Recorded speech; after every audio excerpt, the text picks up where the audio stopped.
बात की जा रही है। मैं तो कहता हूं आने वाले 4-5 सालों में बेस्ट पॉसिबल टाइम है सर, ये पीओके वाला हिसाब किताब निपटाते हैं सर। जहां तक टाइमिंग का सवाल है, मैं आपसे पूर्ण रूप से सहमत हूं, लेकिन मैं चंद एक चीजें बताना चाहता हूं। जी सर। हिस्ट्री में देखिए एक चीज कही जाती है सिंक्रोनी, नहीं सुन लीजिए ना, सुन लीजिए। एक चीज कही जाती है सिंक्रोनी, कि कई जो इवेंट्स हैं, पैटर्न्स हैं, वो अपने आप को रिपीट करते हैं। 1971 में पाकिस्तान में एक स्टोलन इलेक्शन हुई थी।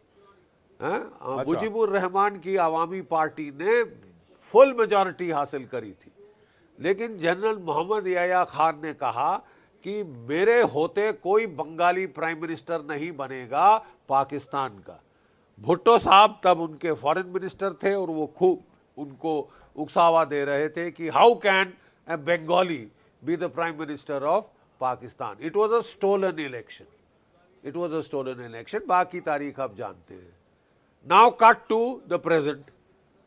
इमरान खान के साथ जो इलेक्शन हुई है, many people are calling it a stolen election, कि साहब पॉपुलैरिटी उसके पास है और आपने फौज ने सरकार में किसी और पार्टी को बिठाया है इमरान खान को अपनी औकात दिखाने के लिए।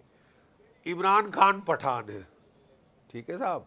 71 में बंगाली थे, अब हमारे दौर में इमरान खान पठान है।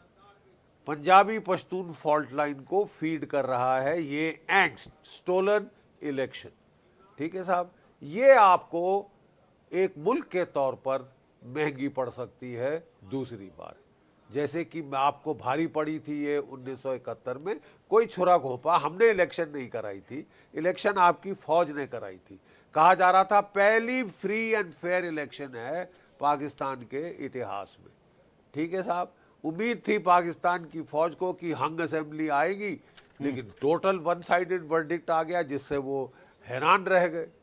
और फिर जो उन्होंने कार्रवाई करी, उससे आपके मुल्क के दो टुकड़े हुए। अपनी कारस्तानियों के लिए दूसरों को दोष मत दे, दूसरों को गुनाहगार मत ठहराए, ठीक है। जो आपने खुद को किया, आप जरा उसमें झांकें, अपने जहन में झांकें।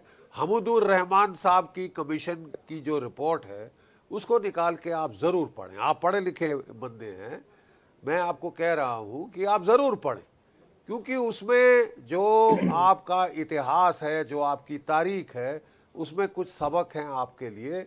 अगर आपका मुल्क उन्हें सीख ले, आपके मुल्क का भला होगा।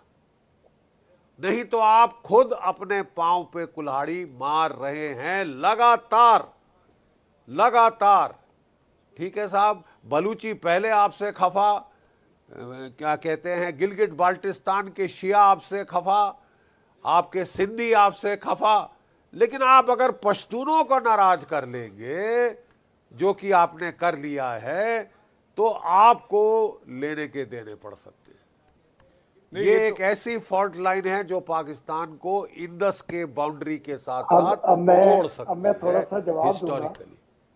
नहीं, इरशाद अहमद जी खुद को पठान कहते हैं मैं खुद पठान पश्तून हूं। मैं यूसुफजई पठान हूं, अल्हम्दुलिल्लाह। मैं आपको एक बात बताऊंगा, आप यूसुफजई पठान हैं? पख्तून नहीं है।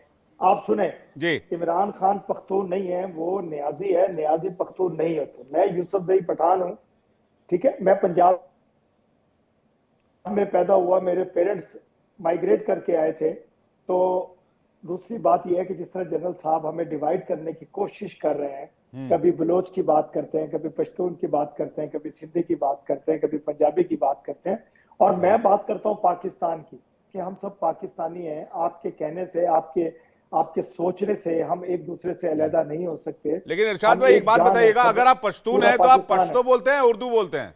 आपके लिए इंपॉर्टेंट क्या है? मेरे लिए इंपॉर्टेंट ये है कि अगर मुझे पश्तो आती तो मैं पश्तो ही बोलता। मैं पंजाब में पैदा हुआ, हमारे उर्दू स्पीकिंग हम लोग हैं। हम काबुल से इंडिया है, इंडिया से पाकिस्तान है। हम अपनी पश्तो काबुल में छोड़ करके सबको आती है पश्तो, लग लग राशि पे बड़ा।